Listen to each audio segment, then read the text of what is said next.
Bienvenue en 2020, première vidéo de l'année. Tu commences à me connaître maintenant, j'aime bien faire le bilan de l'année qui vient de s'écouler. Donc tout simplement, on va parler de 2019, de mes petites victoires, de mes petites réussites qui sont en partie grâce à toi. Mais je voulais aussi et surtout parler de mes fameux projets inachevés, les projets sur lesquels je ne suis pas allé au bout, que j'ai pas réussi à concrétiser. Tout simplement parce qu'il n'y a pas de raison que je te parle uniquement du positif.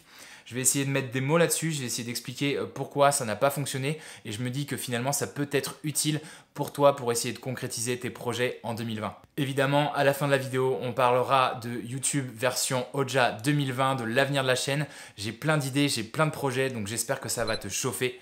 C'est parti pour l'intro.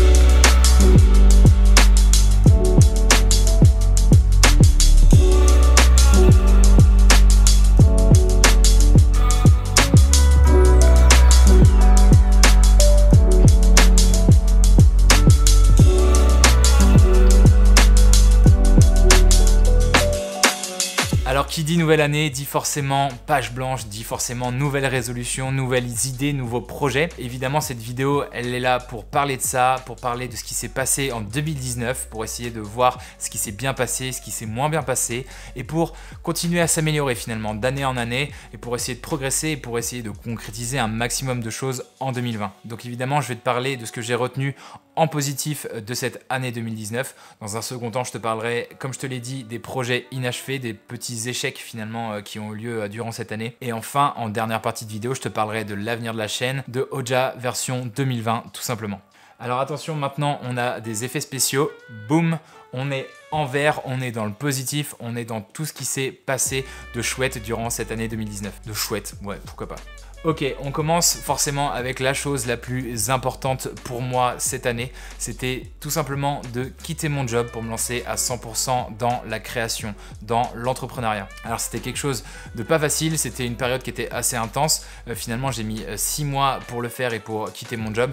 Tout simplement parce que ça me tenait à cœur de terminer les projets que j'avais initiés avec mes collègues. J'avais envie aussi de transmettre tout ce que je savais au maximum pour que la transition se passe bien. Donc voilà, c'était quelque chose d'assez chronophage, d'assez intense, à la fois dans le travail, en termes d'heures, mais aussi psychologiquement, parce que voilà, c'était un cap que je passais finalement. Je tirais un trait en quelque sorte sur mes 6 années d'expérience, sur mes 5 années d'études, mais j'ai vraiment aucun regret. C'est vraiment une très très belle expérience. Alors il y a beaucoup de questions qui sont venues depuis, forcément sur ma vision de l'entrepreneuriat. Je suis encore en train de me poser certaines questions, mais voilà, j'ai vraiment beaucoup de temps pour le faire. Je commence à avoir des projets qui sont intéressants et voilà, je commence à vraiment savoir ce que je veux et c'est ça le plus important finalement. La deuxième chose dont je suis vraiment satisfait, c'est d'avoir pu travailler pour des hôtels avec mon pote Olivier. C'est quelque chose dont on avait parlé depuis longtemps, on voulait travailler ensemble, lui sur la partie photo, moi sur la partie vidéo. Et finalement, on a réussi à trouver des projets qui collaient à notre ambition, à notre envie. Comme je te l'ai dit, on voulait vraiment travailler dans le secteur de l'hôtellerie, du voyage, du tourisme. Et finalement, on a réussi à travailler pour des hôtels, ça nous a permis de voyager. C'était vraiment des expériences qui étaient très très cool. On avait vraiment envie de faire ce genre de projet et on a réussi à les faire. Un gros big up à Olivier évidemment pour avoir ramené ces beaux projets et merci de m'avoir proposé de travailler avec toi là-dessus. C'était les premières expériences où j'étais à 100% en full time dans la vidéo. Je vais vraiment garder toujours ça en mémoire, c'était vraiment cool. Troisième chose dont je suis le plus fier, c'est l'organisation de Meetup. C'est quelque chose qui me tenait vraiment à cœur. J'avais vraiment envie finalement de mettre de l'humain sur tout ce qui se passe sur YouTube, sur Instagram, etc. J'étais vraiment content de pouvoir faire cette chose-là, de pouvoir organiser cet événement-là. On s'est retrouvé à Paris, c'était en mars ou avril je crois. On n'a pas pu faire du contenu de qualité parce que la météo était vraiment pas au rendez-vous. Mais c'est pas grave, finalement on a beaucoup plus discuté, on a pu boire une bière à la fin. Bref, c'était vraiment top, c'était quelque chose que j'avais vraiment envie d'organiser en 2019. C'est quelque chose que évidemment je réorganiserai en 2020. J'espère pouvoir faire un truc encore mieux organisé avec un parcours, avec une météo stylée et des endroits qui sont cool. Bref, je t'en reparlerai, je te tiens informé évidemment de tout ça, mais c'était une grande satisfaction de 2019. La quatrième et dernière chose que je retiens de cette année 2019, c'est mon intervention au salon de la photo sur le stand Sigma. C'était quelque chose d'assez exceptionnel, je me suis pas mal mis la pression pour ce rendez-vous. L'idée c'était vraiment de parler pendant 30 à 40 minutes de ma pratique photo et vidéo en voyage. J'ai essayé de donner mes meilleurs conseils voilà, pour que les gens puissent apprendre de cette conférence. Je trouvais ça important. Comme je te l'ai dit, je me suis mis pas mal la pression. Finalement c'est assez différent que quand on fait des vidéos comme ça face caméra. Là on a des vrais gens en face de soi, on a des amateurs, des professionnels, il y a énormément de monde et donc c'est assez spécial, assez particulier, mais vraiment j'ai kiffé. C'était hyper intéressant et enrichissant de mettre des mots sur sa propre pratique et c'était hyper intéressant aussi de pouvoir échanger avec des gens en physique, en réel. C'était vraiment quelque chose d'exceptionnel, donc merci encore Sigma pour cette expérience, c'était vraiment cool. Si vous voulez encore de moi l'année prochaine, je serai là, je serai au rendez-vous promis. Petit message à Sigma. Donc voilà, finalement il y a assez peu de choses positives, mais c'était des choses qui étaient assez importantes, assez énormes en fait à gérer.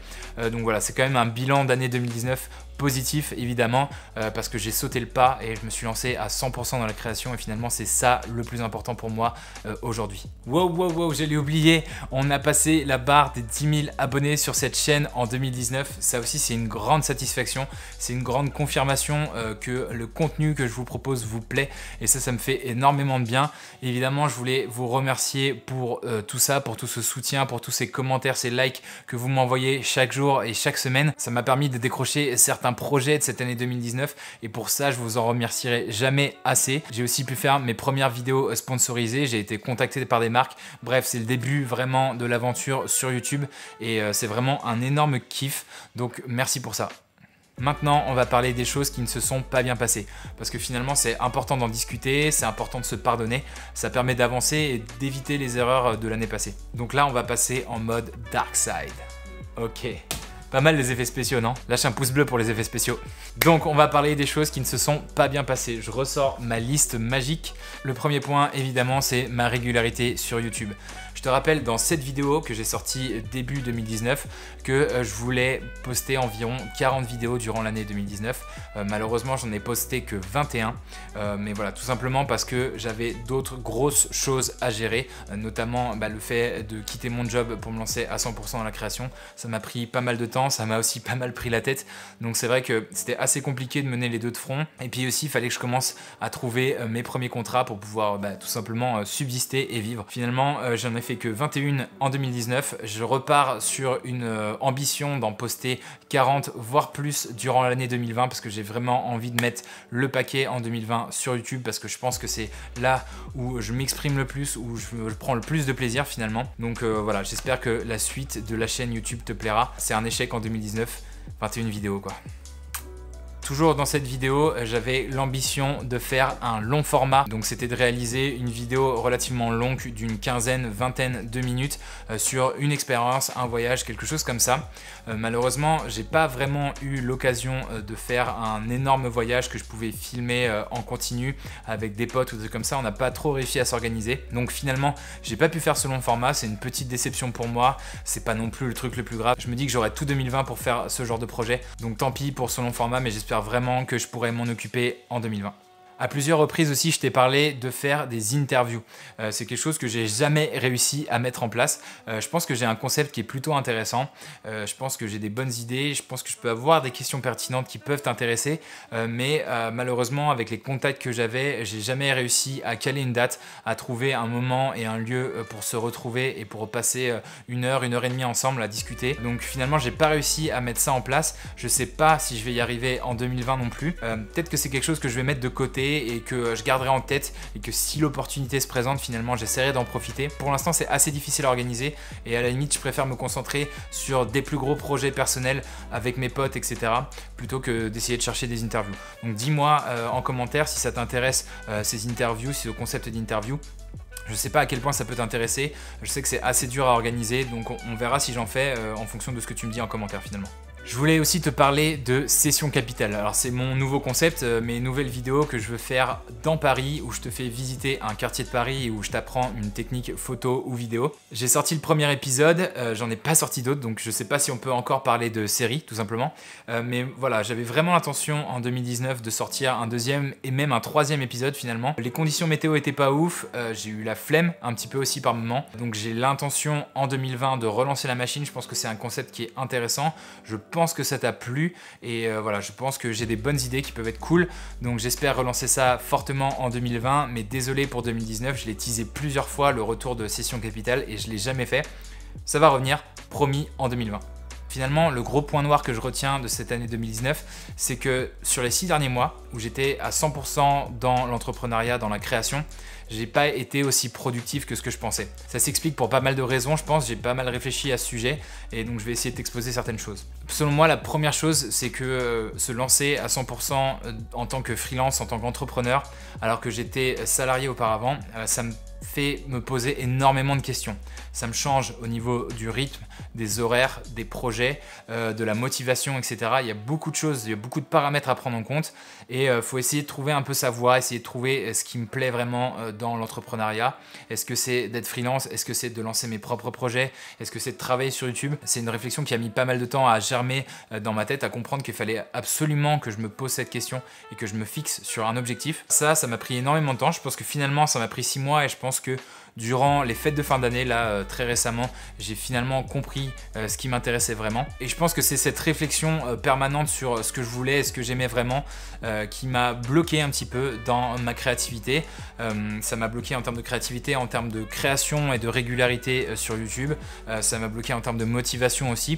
Donc c'est vrai que c'était une période qui n'était pas forcément évidente tous les jours. Je suis pas du tout en train de me plaindre, mais voilà, j'essaye de partager mon ressenti avec toi. Et je me dis que si tu es freelance, tu as peut-être aussi eu ces période-là un peu molle, un peu de démotivation. Et je pense que le plus important à retenir, c'est d'essayer de se fixer des objectifs qui sont atteignables à court terme et essayer aussi de se définir une vision un peu long terme, un peu ou moyen terme au moins, pour savoir un peu dans quelle direction tu vas. Moi, c'est quelque chose sur lequel j'ai essayé de travailler. J'ai à peu près mis 6 mois pour me décider et avoir cette fameuse vision à long terme.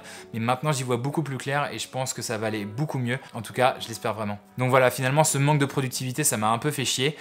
Mais voilà, il est temps en 2020 de tourner la page, de passer à autre chose et de se lancer à 100% dans mes nouveaux objectifs, dans mes nouveaux projets. Donc c'est parti pour 2020. Maintenant, je vais te parler de mes projets et de mes ambitions pour 2020. La première chose que je me suis fixé, c'est que pendant les 3 prochains mois, j'allais me mettre sur YouTube à fond pour voir ce que ça donne. Je vais essayer d'enchaîner les vidéos, de reposter, de revenir à un rythme d'une vidéo par semaine. C'est vraiment quelque chose d'ambitieux peut-être, mais j'ai vraiment envie d'y arriver parce que je me dis qu'il y a quelque chose d'intéressant et de génial en fait à construire sur YouTube.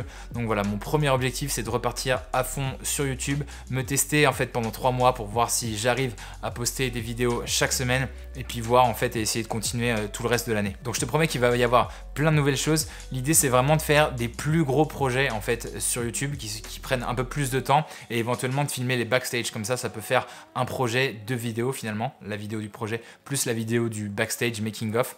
Donc j'essaye de mettre ça en place, j'essaye de m'organiser avec certains potes pour pouvoir faire ces projets-là parce que c'est assez difficile de les faire tout seul.